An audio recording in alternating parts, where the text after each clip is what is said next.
नमस्कार विद्यार्थी मित्रांनो. काल आपण हार्ट डिसीज याविषयी माहिती पाहिली होती. तर आज आपल्याला जे काही मिसयूज ऑफ मेडिसिन्स म्हणजे जे औषध जे आहेत तर यांचा गैरवापर कसा केला जातो हे आपल्याला पाहायचं आहे. आपल्याला कालच्याच लेक्चरमध्ये हे पाहायचं होतं, परंतु तेवढा टाइम आपल्याला भेटला नाही, त्यामुळे आपण आज हे मिसयूज ऑफ मेडिसिन्स पाहणार आहोत. तर पहा, यामध्ये आपल्याला काय सांगितलं आहे मिसयूज ऑफ मेडिसिन्स मध्ये.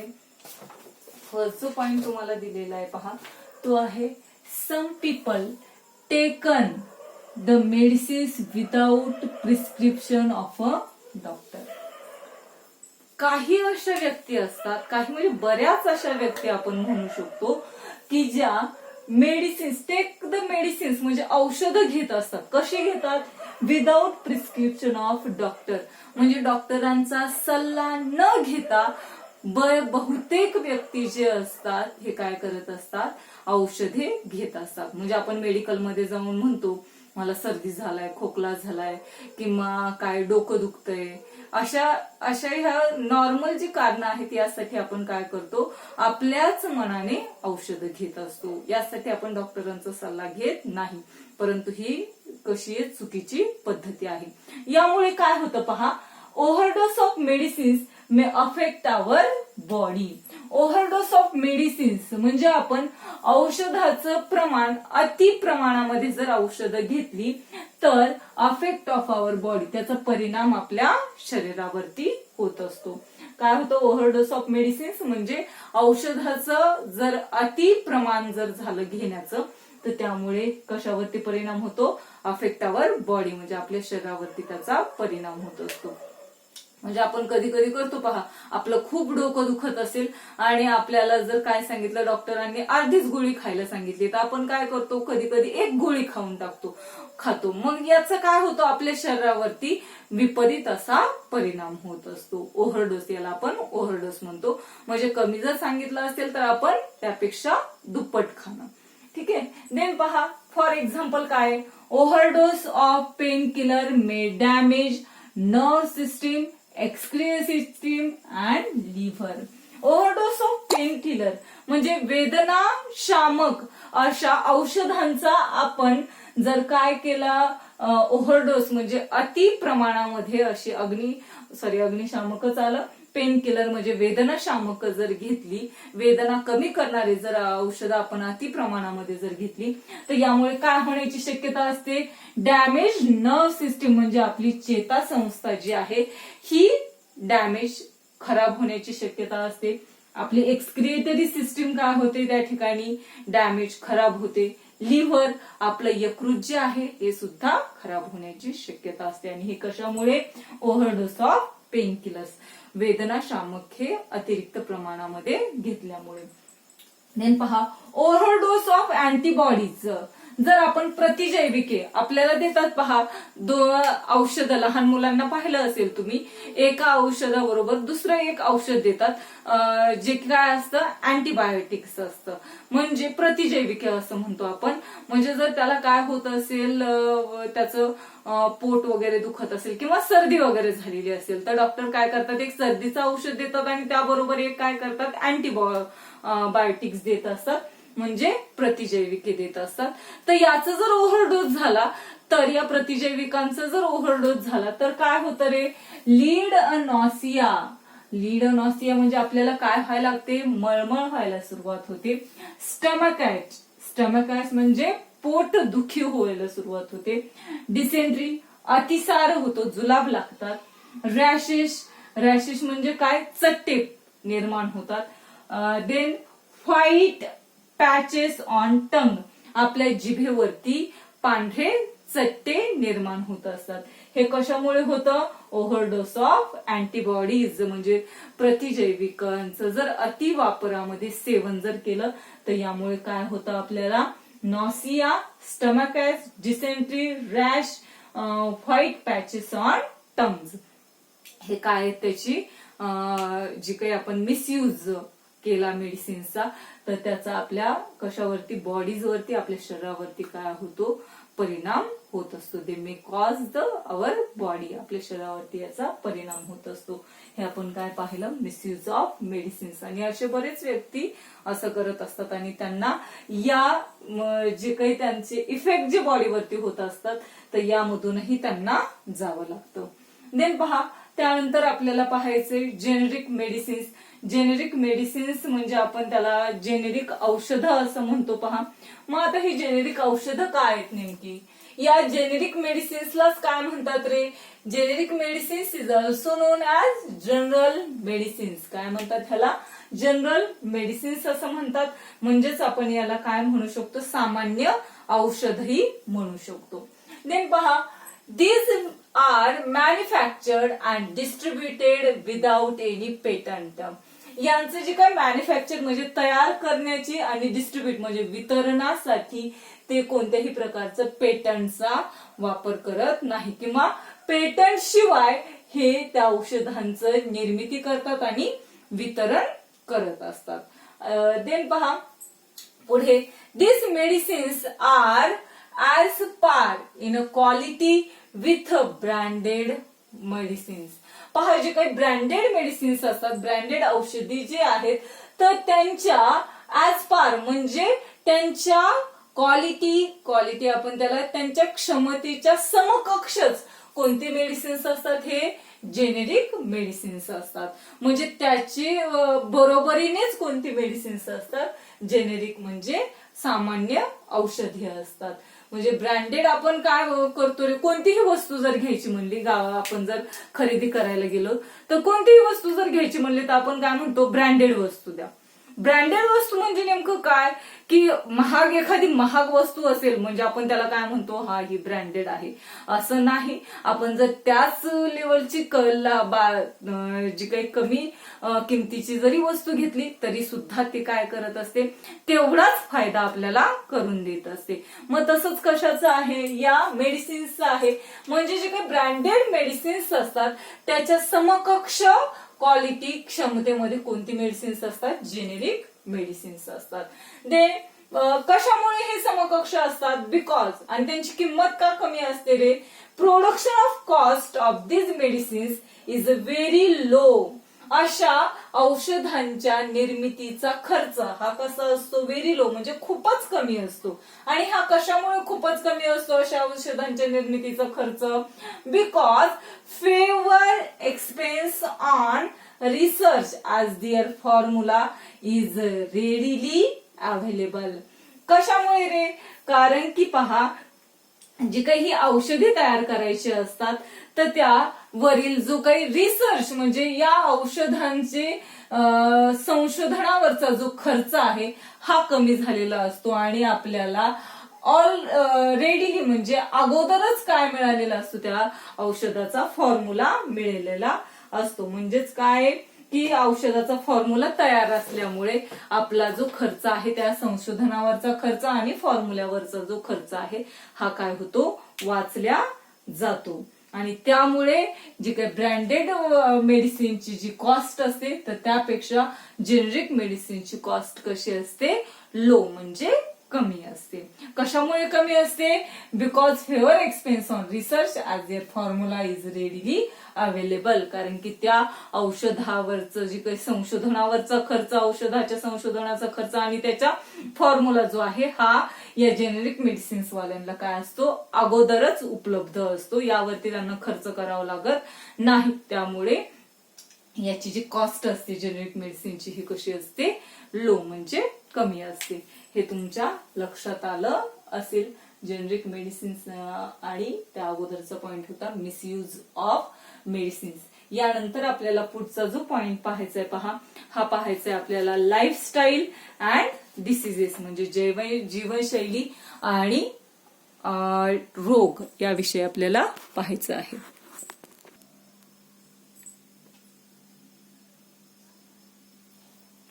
पहा, लाईफस्टाईल अँड डिसीजेस याविषयी आपल्याला पाहायचंय. तर काय सांगितलंय पहा, लाईफस्टाईल आणि डिसीजेस मध्ये आपल्याला सांगितलंय lifestyle include the daily routine and the type of food. आपली जी काही रोजची दैनंदिन दिनचर्या असते आणि या आपल्या लाईफस्टाईल मध्ये आरोग्याचा समावेश होत असतो. परंतु पहा, नाउअडेज म्हणजे आजकाल काय होतंय, habit like staying in bed till late morning and going to a bed late in night. परंतु आजकालची काय बरं प्रथा काय आहे, तुम्ही पाहिलं असेल की आजकाल काय करतात, झोपण्यासाठी उशिरा जातात आणि सकाळी उशिरा उठतात. ही काय झालेली आपली लाईफस्टाईल झालेली आहे.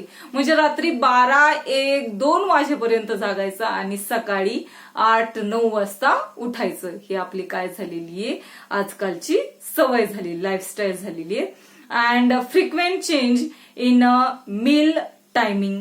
पहा कशामध्ये फ्रिक्वेंट चेंज म्हणजे आहाराच्या वेळा काय होतात, यामुळे सारख्या बदलत राहतात. कधी लवकर उठणं, कधी उशिरा उठणं. मग ही जी काही आपली आहाराची वेळ असते, मिलिंग टाइम म्हणजे काय, आहाराची वेळ ही काय होत राहते, चेंज म्हणजे बदलत राहते. त्यानंतर लॅक ऑफ फिजिकल एक्सरसाइज म्हणजे आपला व्यायाम काय होतो, कमी होतो किंवा आपण व्यायाम करत नाही. कन्झम्पशन ऑफ जंक फूड, जे काही जंक फूड असतात, पिझ्झा, बर्गर, याचं अतिसेवन होतं म्हणजे आपण ते जास्त प्रमाणामध्ये खातो एक्सेट्रा. यामुळे काय होतं, हॅज बीन इन्क्रीज. हे काय झालेलं आहे, अति प्रमाणामध्ये वाढलेलं आहे. आणि हे अति प्रमाणामध्ये वाढल्यामुळे काय होतं रे, due to this people are getting sick frequently. त्यामुळे लोक जे आहेत, व्यक्ती जे आहेत, हे आजारी पडण्याचं प्रमाणही वाढलेलं आहे. कशामुळे वाढलेलं आहे, बिकॉज दिअर लाईफस्टाईल. मग यांची लाईफस्टाईल कशी झालेली आहे, staying in a bed till late morning and going to bed late in night. Then frequent change in meal timing, lack of physical exercise, consumption of junk food etcetera. Then पहा मग पुढे सांगितलं, if frequent of becoming sick is to be a lowered, people should follow right lifestyle. जर व्यक्तींना काय करायचं असेल, सिक म्हणजे आजारी जर कमी प्रमाणामध्ये पडायचं नसेल तर काय करायला पाहिजे, people should follow right lifestyle. म्हणजे व्यक्तींना योग्य असं जीवनशैली अंगीकारणं आवश्यक आहे. इट मस्ट इन्क्लूड, मग यामध्ये काय इन्क्लूड करणं आवश्यक आहे, लक्षात ठेवायचंय. It must include sufficient sleep, पुरेशा प्रमाणामध्ये झोप असणं आवश्यक आहे. राईट फूड, योग्य अन्न खाणं आवश्यक आहे. योगासन करणं आवश्यक आहे. प्राणायाम करणं आवश्यक आहे. फिजिकल एक्सरसाइज, रोजच्या रोज व्यायाम करणं आवश्यक आहे.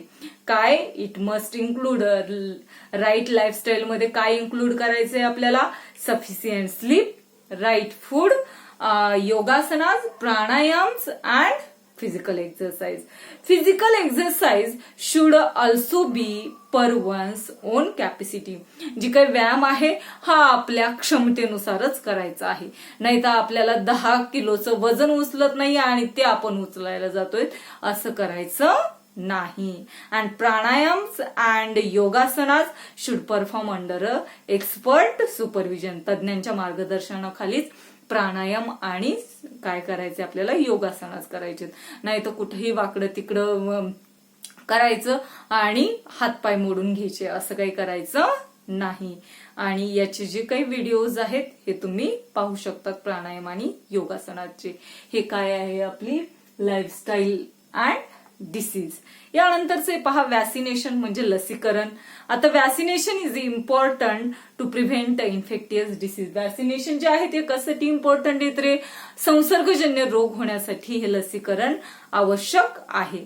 आणि याविषयीची जी काही माहिती आहे हे तुम्हाला काय करायची आहे, क्लिनिकमध्ये जाऊन मिळवायची आहे. डू यू नो मध्ये सांगितलंय पहा तुम्हाला, आपण जे जेनेरिक मेडिसिन्स पाहिलं होतं तर त्यावरती आधारित तुम्हाला डू यू नो मध्ये सांगितलेलं आहे. Government of India declared the प्रधानमंत्री जन औषधी कोणती आहे, जन औषधी योजना ऑन 1 जुलै 2015.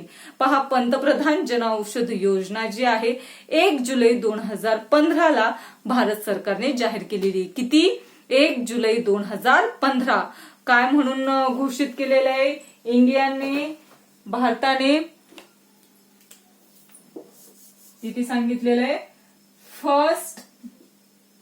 1 जुलै 2015. हा जो दिवस आहे हा काय म्हणून जाहीर केलेला आहे प्रधानमंत्रीने? जन औषधी योजना. जन औषधी योजना जी आहे गव्हर्नमेंटने काय केलेली आहे? जाहीर केलेली आहे. Government of India is declared 1 July 2015 as a Janaushadhi yojana. In this scheme, या स्कीम मध्ये काय केलं जातं रे? Best quality medicines are made available in affordable price to the citizens. यामध्ये, या योजनेअंतर्गत उत्तम दर्जाची जी काही औषधे असतात ही कमी किमतीत जनतेला उपलब्ध करून देण्यात येतात. And then Janaushadhi store are launch for this purpose. आणि यासाठी जनऔषधी स्टोअर्स काय केली आहेत? सुरू करण्यात आलेली आहेत. जेनेरिक मेडिसिन्स आपण त्याला म्हणतो, अशी स्टोअर, अशी दुकानं जी आहेत ही सुरू केलेली आहेत. Then Indian companies export the generic medicines on large scale. भारतीय कंपन्या ज्या आहेत ह्या मोठ्या प्रमाणावरती या जेनेरिक औषधांची निर्यात करत असतात, बाहेरच्या देशांमधून निर्यात करतात. देन हाऊएव्हर, परंतु पहा, those medicines are sold under a brand name with high price in India. आणि ही, परंतु हेच देशामध्ये ब्रँडेड कंपनीच्या नावानेच जास्त किमतीला औषधे विकली जातात. म्हणजे पहा, याची निर्यात कशी केली जाते दुसऱ्या देशातून? जेनेरिक मेडिसिन्स म्हणून. परंतु आपल्या भारतामध्ये आल्याच्या नंतर हे काय होतात? ब्रँडेड होतात आणि ते आपल्याला ब्रँडेड म्हणून विकली जातात. In America 80% medicines use are generic. अमेरिकेत 80% जेनेरिक औषधांचा वापर केला जातो आणि यामुळे काय होतं? 100 billions of money is saved year. त्यामुळे औषधावरील शेकडो अब्ज रुपये वाचवली जातात. पहा, अमेरिका त्यामुळेच पुढे गेलेला आहे आणि भारत त्यामुळेच कसा राहिलेला आहे? विकसनशील देश राहिलेला आहे. देन पहा, हे आपल्याला सेलिब्रेट हेल्थ अवेअरनेस डे तुम्हाला सांगितलेले आहेत. कोणते? 7 एप्रिल जो आहे हा कोणता day? World health day.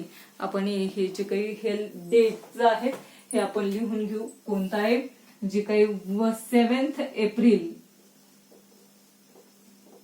7 April कोणता डे म्हणून सेलिब्रेट करतात? World health day.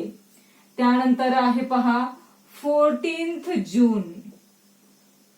14 जून जो आहे हा काय म्हणून सेलिब्रेट केला जातो? World blood donation day. रक्तदान दिवस म्हणून, जागतिक रक्तदान दिवस 14 जून. देन पहा 29 सप्टेंबर. 29 सप्टेंबर हा काय म्हणून कोणता? World heart day. जागतिक हृदय दिवस म्हणून 29 सप्टेंबर म्हणून जाहीर केला आहे. अँड 14 नोव्हेंबर हा काय म्हणून? World diabetes. जागतिक मधुमेह दिवस हा 14 नोव्हेंबर म्हणजे 14 नोव्हेंबर हा वर्ल्ड डायबिटीज डे म्हणजे कोणता दिवस साजरा केला जातो? जागतिक मधुमेह दिन साजरा केला जातो. त्यानंतर पहा, तुम्हाला इम्पॉर्टंट सांगितलेले अंडरस्टँड करण्यासाठी ब्लड डोनेशन नेमकं काय? ब्लड डोनेशन आपल्याला माहितीये, जे काही शिबिर घेतली जातात, रक्तदान शिबिर, ज्यांना काय आहे, इच्छा आहे, अशा व्यक्तींनी जाऊन काय करणं? रक्तदान करणं, याला आपण काय म्हणतो, ब्लड डोनेशन असं म्हणत असतो. मग पहा, 1 unit blood donated bye a person can fulfil the need of 3 person at a time. पहा, रक्तदात्याने 1 युनिट रक्तदान एका वेळेला किमान 3 रुग्णांची काय करतो, गरज पूर्ण करत असतो. म्हणजे एकदा जर काय केलं, रक्तदान केलं, तर ती 3 रुग्णांची काय करतो, गरज पूर्ण करतो. पहा, देन फॉर एक्झाम्पल काय सांगितलेलं आहे त्यांनी, RBCs, WBC अँड प्लेटलेट्स. पहा, फॉर एक्झाम्पल काय आहे की तांबड्या पेशी, त्यानंतर पांढऱ्या पेशी आणि रक्तबिंबिका हे काय आहेत, रुग्णांची गरज पूर्ण करू शकतात. पहा, then 1 can save the life of a 10 person by donating the blood for 4 times a years. पहा, काय सांगितलेले त्यांनी, एका वर्षात 4दा जर आपण रक्तदान केलं तर 12 रुग्णांचे प्राण वाचवता येतात. आपल्याला एका वर्षामध्ये आपण किती वेळेस, 4 वेळेसच काय केलं, ब्लड डोनेट केलं, तर आपण किती पेशंटचा जीव वाचू शकतो रे, 12 पेशंट म्हणजे 14 रुग्णांचा जीव वाचू शकतो. आणि असे काही हे रक्तदान पण आहे. त्यानंतर आय डोनेट पण करता येतात, म्हणजे आपले डोळे नेत्रदानही करता येतं. ते केव्हा करता येतं, आफ्टर डेथ, म्हणजे मृत्यू झाल्याच्या नंतर आपल्याला आईज डोनेट करता येतात, म्हणजे डोळे देता येत असतात. त्यामुळे एखादा व्यक्ती जर कसा असेल, ब्लाइंडनेस असेल म्हणजे आंधळा असेल, तर त्याला काय येऊ शकते, विजन म्हणजे दृष्टी येण्याची शक्यता असते. हे काय पाहिलं आपण आज या ठिकाणी. आपण जो काही हेल्थ आणि डिसीज यामध्ये जे पॉइंट्स पाहिलेली आहेत हे तुम्हाला समजले असतील अशी मला अपेक्षा आहे. या नंतरचा जो आपल्याला पुढचा चॅप्टर जो पाहायचा आहे तो आपण लवकरच सुरुवात करू.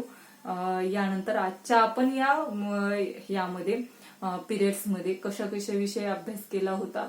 आज तुम्ही पाहिलं की कोणते मिसयूज ऑफ मेडिसिन्स पाहिलं, जेनेरिक मेडिसिन्स पाहिलं, लाईफस्टाईल अँड डिसीज पाहिलं, वॅक्सिनेशन पाहिलं. त्यानंतर जेनेरिक मेडिसिन्स साठी गव्हर्नमेंटने 1 जुलै 2015 हे काय म्हणून जाहीर केलेले, डिक्लेअर केलेले, जन औषधी योजना म्हणून डिक्लेअर केलेले, ह्याचाही अभ्यास केला. आणि जे काही डेज आहेत 7 एप्रिल, 14 जून, 29 सप्टेंबर, 14 नोव्हेंबर हे कोणते डेज सेलिब्रेट करतात हेही आपण पाहिलेलं आहे. त्यानंतर ब्लड डोनेशन विषयी अभ्यास केलेला आहे. या ठिकाणीच आपण आपला जो धडा आहे सेकंड 8वीचा हा काय झालेला या ठिकाणी संपलेला आहे. धन्यवाद.